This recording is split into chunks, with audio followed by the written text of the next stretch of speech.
Welcome back to another episode of Right Here in Mass. Joining me today is Jonathan Boschen, the General Manager of Frontier Community Access Television, aka FCAT, the PEG Access Media Center and television station for the Western Massachusetts towns of Conway, Deerfield, Sunderland, and Whately. Jonathan, welcome to the show. Thank you for having me, Ashley. I appreciate the opportunity to talk with you. Yes, it is my pleasure. I have your full bio linked in the show notes here for our listeners who want to read through and see everything you've done in your career. But why don't you give us an overview of what you've done and how you got into community access television? So I originally began working for the public access TV station I'm at now back in 2017. In a nutshell, I moved through the ranks very quickly because I rose to the occasion on several opportunities. My boss was very impressed with me, and over time, I worked my way up to the role of general manager.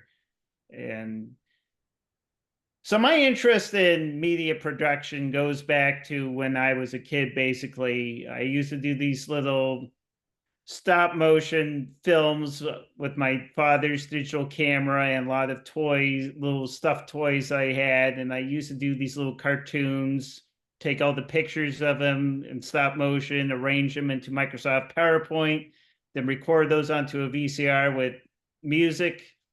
And it was a fun project. I never really expected it to go anywhere. In high school, I was put into a rather interesting situation as I was enrolled in a news class, and we didn't have any way to edit our shows together. So I had these little films that I had. So I showed one to my teacher. He was impressed.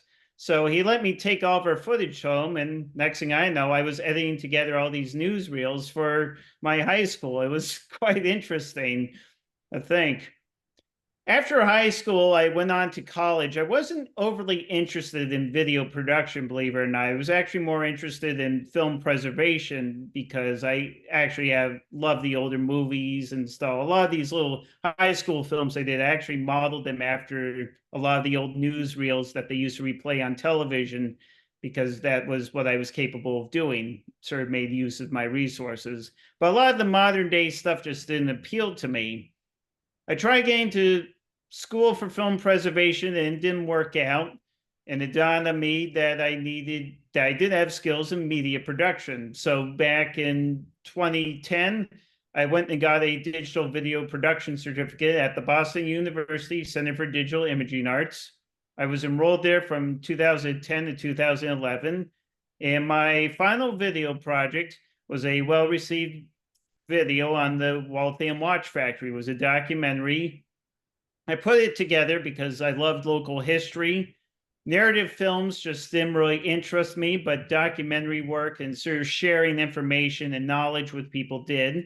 So I put together this film, put it online, and I got a lot of very positive publicity from it, from like the Boston Globe. They put a link to it on their website. Nice. It landed my first job at a company doing videos on how to fix electron microscopes, which was a contract position. I loved that job.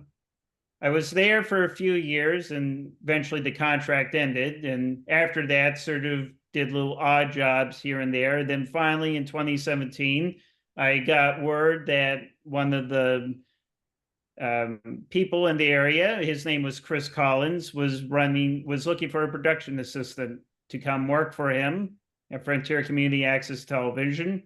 So I got dressed up as you saw here, brought my iPad over with a few examples I did. One was a couple advertisements, as well as a very successful instructional video I put together on how to change a tire. I actually won a Bronze Telly Award, I believe, right before, it was either after or before I was hired, but I showed him this video along with a few other things in my portfolio, and he hired me on the spot. So over the years working at Frontier Community Access Television, since I wasn't interested in a lot of the school sports or anything. I was actually more interested in government type stuff, sort of the sharing of public information. So I was assigned to a lot of the Deerfield meetings. I made sure that those meetings were covered well and really made sure to put a lot of work into them so they came out well. So I was everybody happy because Yeah, sorry. But my whole philosophy is that, when you go back and look at a lot of the town reports, people like open up the books, things are nicely organized. I kind of had the philosophy of video documentation of a meeting should be like that as well. It should be nicely shot so people can reference it and see it, because it's not just local people that watches them. You have people out in Boston watching this stuff too, because they may be interested how things were voted on, or especially for some of the hot button issues that come up once in a while. So I made sure to really put a lot of work into those. The other projects that started taking on for the station were little local history documentaries. We did a very successful video on the Sunderland Bridge. It was a little 3-minute piece that chronicled the history of the bridge that crosses over the Connecticut River from Sunderland into Deerfield. I did a little 3-minute piece, and it won an award from the Alliance of Our Community Media of New England. I started doing other little projects like that. And eventually, over time, I started venturing into the realm of highlight videos. These were like little documentaries on events. They weren't like news stories, but they were sort of like the highlight films. If you're familiar with like the old NFL films of the 60s and 70s, which I modeled these after, they were sort of done in that style. A lot of fun footage accompanied by narration and music to really tell a story and highlight the community. So over the years, we did that. When the pandemic hit in 2020, we took on a different role in the station because people suddenly couldn't go out to meetings. Everything was done remotely. So we took on some interesting roles. One of the other employees, he oversaw covering school functions and making that content available. I focused on mainly providing public information like government meetings and all. By this time, I was also managing the bulletin board as well as programming for the station. And the bulletin board is actually one of my favorite projects, and I'll talk to you about that a little bit. But I really put a lot of time into that to make sure information was being given out about current COVID regulations, where to get vaccines when they became available, and just other important public information. The other thing I was doing is Charlie Baker, as you recall, was giving his daily press briefings. I made sure that those were downloaded and on the air by 5 p.m. or at least after polka time, to make sure people could get that information. And I really managed that and turned that station into serve a C-SPAN type thing and a real public utility that could be reliable and effective in helping people during this difficult time. So by this point, I was already, I think I was in the role of production lead, because my work ethic really impressed my boss and all, and we were doing a lot of work.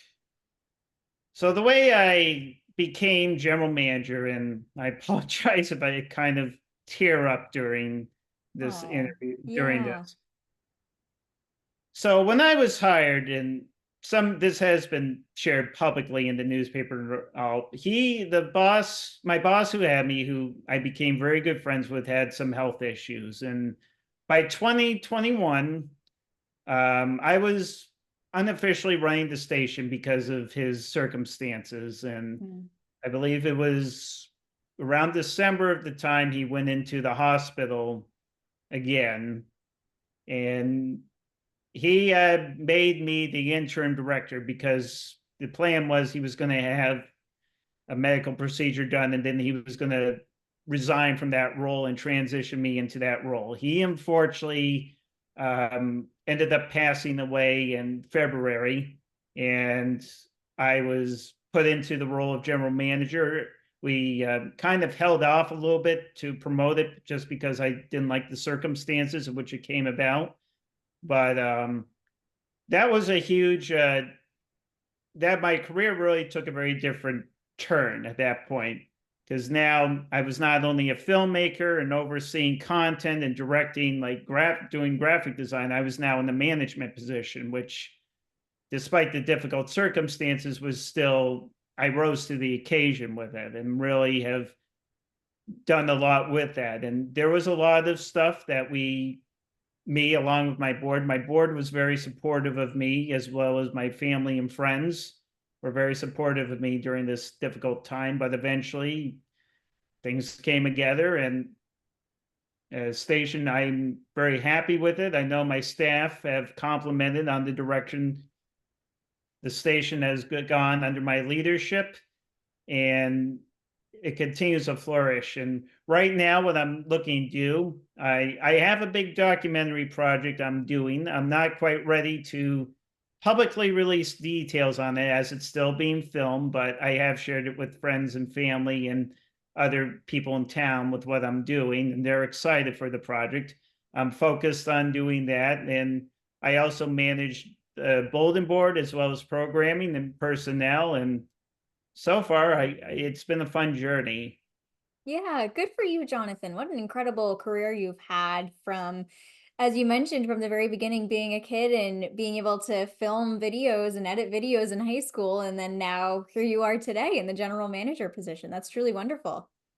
One thing I thought was interesting is we recently had our 20th high school reunion recently, and I graduated in 2004. I was going through the yearbooks, and it lists me as video editor and producer, and everybody else is listed as newscaster or whatever. And I didn't realize it at the time, but like that was a big deal. Of And I course. didn't realize it at the time, but I'm like, that was pretty impressive that I did that. So Yeah, it and it's a it's really full circle proud of moment to myself go for. from having like being in that as a kid, using your dad's video recorder, and now where you are today, just having that full circle moment. It's really awesome. Indeed. Yeah, that's amazing. And I know you mentioned that the bulletin board has been one of your favorite parts about what you do. What would you say is like a challenge or obstacle that you've kind of had to face and overcome that has really brought you out to the other side where you are today? There's been a lot of things that have come up, but nothing overly bad. Or let me. So there have been some challenges just with the transition to role as general manager, but there were days where it was very tricky because of just the circumstances in which I was put in that job, and there was a lot that I just had to dive into all of a sudden because now I'm managing personnel. There's a lot of other projects. Suddenly, I'm the contact person for all these towns and all. And because we cover 4 towns, as you mentioned, Conway, Deerfield, Sutherland, and Whately. And this was still at the time when we were coming out of COVID. And now we were sort of like, okay, where do we go from here? Do we transition back to remote or hybrid meetings? But needless to say, through like I maintained a positive attitude. I had like my coworkers, my family, and a lot of friends who supported me during this era, and I maintained a positive attitude and really just focused on what needed to be done, and got up every morning and said, I need to do this. This is what I was put here to do, and I need to do it. And there was a lot of other stuff that sort of helped me get along the lines. And because I'm a big lover of history and all, I'm a big fan of like Walt Disney. The other person that I'm a huge fan of is Jamison Handy, who did a lot of industrial films in the 30s and 40s for GM. There's other people like Chuck Jones, who did all the Warner Brothers cartoons I love. A lot of those people had ups and downs in the careers. And it's like, it dawned on me, it's like, if I'm going to be somebody, I have to face up to these challenges. And certainly what I'm going through is probably nothing compared to what they've had to gone through. If they can do it, then I can do it. Yes, absolutely. That is a great reminder just for anything in life. If someone else has done it before, what's stopping you from being able to do it as well? Exactly. And I know you mentioned that you have a what sounds like a really exciting documentary that you're filming coming up. Are there any fun projects that you're working on or anything even happening with FCAT that you could talk about that you're really looking forward to? So right now, our school season just opened up again. I have an employee who's awesome. His name is Kevin. He does phenomenal work with the school. He's a teacher there, but he documents the sports season for the school and does great job having those events coverage. So he's going to be working to cover that. Right now, I'm just doing little sort of highlight videos as they come up. but also I'm working on this documentary as well. But other tasks include managing the bulletin board as well as programming. And right now we don't have a lot of community producers. Not the I would like one of my goals this year and for next year is to build that up, because that's one thing that's going to really contribute and make our organization blossom, is having a membership grow like that. But for a lot of the programming that we put on air, I look into what other stations have done. I'm a big fan, like I said, of the old industrial films. A lot of that stuff is public domain, and I love running that stuff. I get a lot of compliments actually for running those. The bulletin board is a project I put a lot of work into myself. I'm a big fan. Like I said, I love the old films. I love the old film strips, old posters, and all. So what I do to put together the bulletin board slides is I look at how those were designed and how modern day stuff is designed, and sort of find the compromise between the two, and design these really nice slides that really do an effective job in communicating what needs to be said. And I use a variety of different styles and techniques to do that. And I get a lot of compliments from people in the community for those.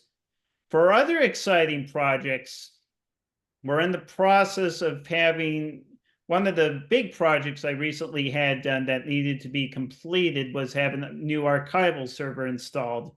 That way we could effectively preserve and share our history with future generations and anybody in the community, because an organization needs to have a history to have a future to go anywhere. The other exciting project we're looking at doing is developing a Roku channel. I don't know how much you follow with PEG Access Media, but there is a bill to try to get money from streaming services.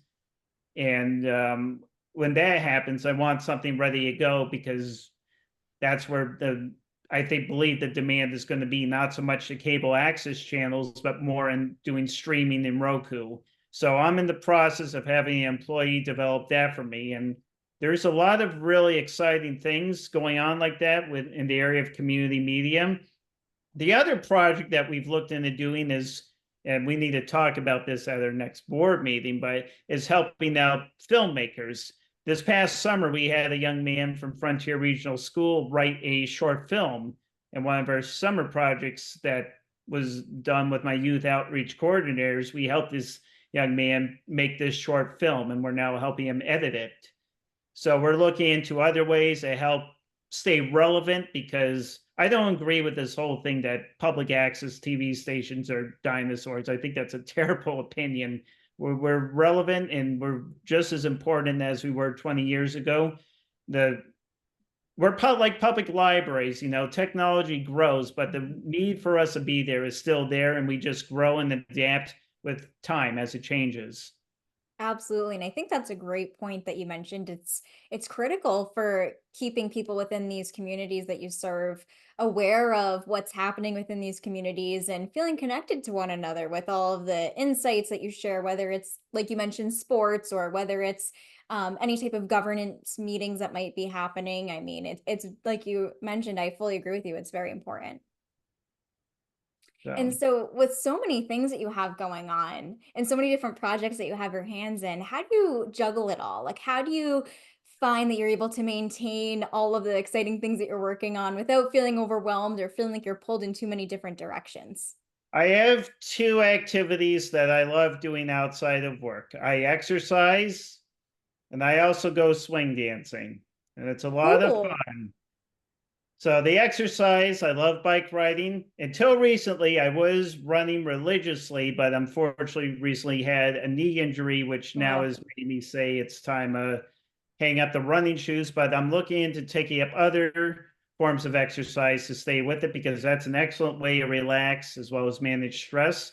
The swing dancing is a fun way as well, because it's a great social activity. There's also things that are universal that they teach in that I find are effective applying to the job I do. Like a few of the philosophies my instructors have are crash and burn is how you learn, like trying out dance moves. My other favorite one is everything the lead's fault. And that's something that's yeah. true with the job, as I'm a leader. And I always ask myself, if one of my employees isn't doing well, is it because I haven't trained them well? And I ask myself that, what am I doing wrong that I need to do differently?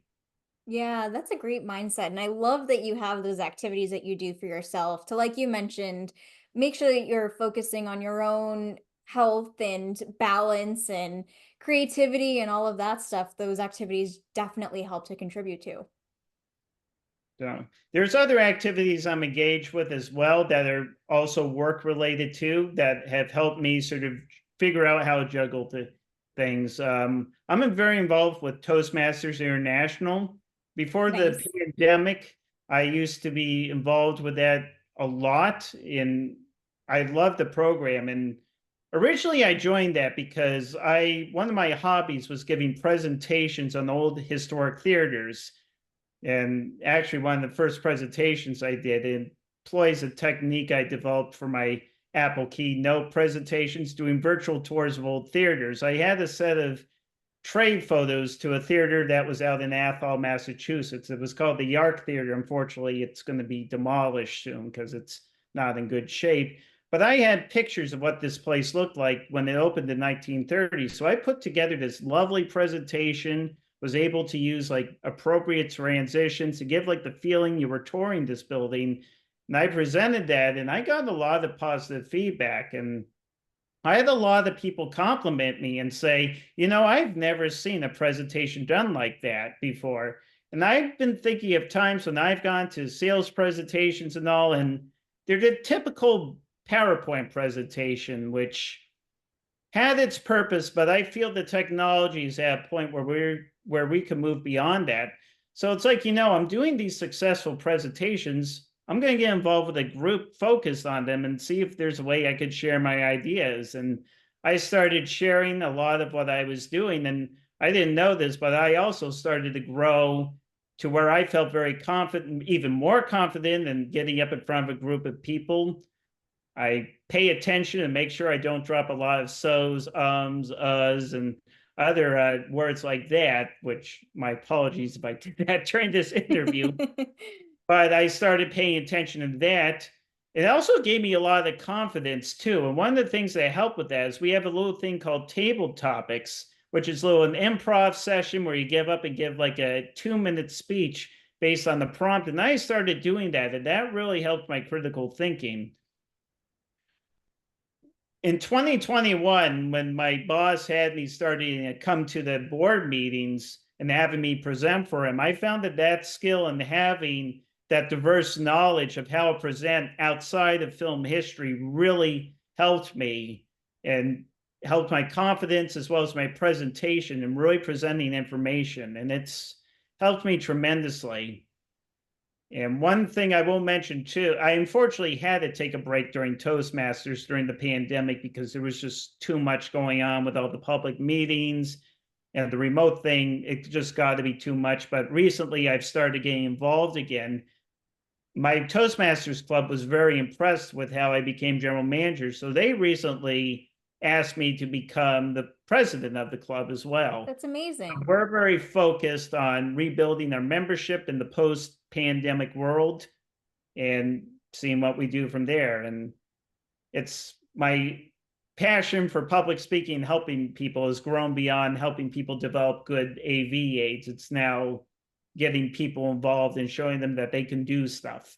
Yes. Oh, I That's love that, something I Jonathan. need to do would like to do through the public access station as well, with recruiting more people to get involved. Definitely. And for anyone who's listening to this episode, who's looking to get into public access television and working within the industry, what advice would you have to give to them? Get involved with a public access station. It is a very good way to advance your career. Everybody has one of these, but just Mhm. because you have the tools in the pocket, there's ways you need to learn how to use them. And we can help you with that. We can help you because we have access to even better equipment, but we can show you how to shoot and make nice, effective videos, both professionally or even with your iPhone. That's one thing I want to get into doing is sharing with people how to make effective movies with their iPhone, because it makes a lot of sense to do that just because the tools are there.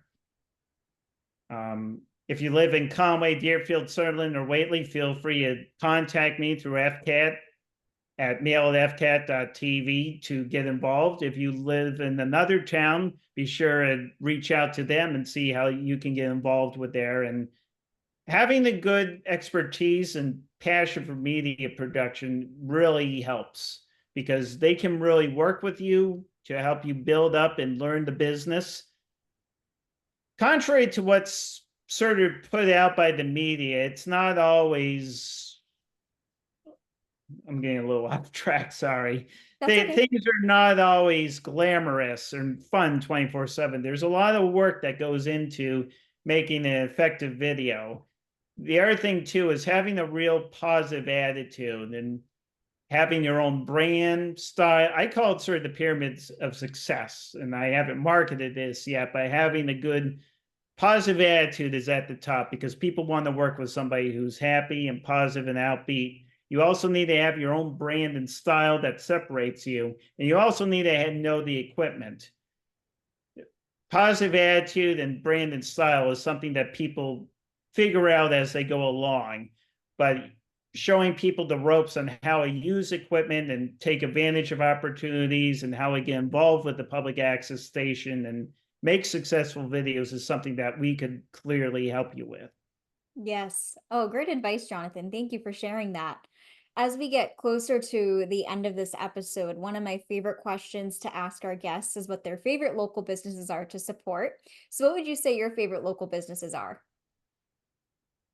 I have a real nasty sweet tooth, and there is a wonderful chocolate shop called Richardson's Candy Kitchen.